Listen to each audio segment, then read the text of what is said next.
নির্বাচন শুরু হয়ে যেতে পারে বিএনপির কাছে, এটা নির্বাচন শুরু হয়ে যেতে পারে প্রধান উপদেষ্টা এবং তাদের লোকদের কাছে। এটা জনমানুষের মধ্যেই নির্বাচন শুরু হয়নি।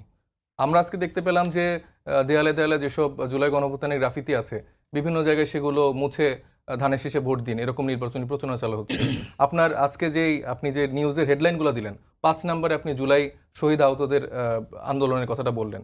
এই মানুষগুলোর আকাঙ্ক্ষা, এই মানুষগুলোর স্বপ্ন কারা বাস্তবায়ন করবে? আপনার কি মনে হচ্ছে রাজনৈতিক দলগুলো আসলে পাওয়ারে যে সেটা বাস্তবায়ন করবে? ১৭ বছর ২০ বছরের অনেক ক্ষুধার্ত মানুষজন রয়ে গেছে, যারা এই ১ বছরেই দেখিয়ে দিয়েছে যে তাদের ক্ষুধাটা কি রকম, তারা কতটা ভয়ানক হতে পারে যদি তারা পাওয়ারে আসতে পারে।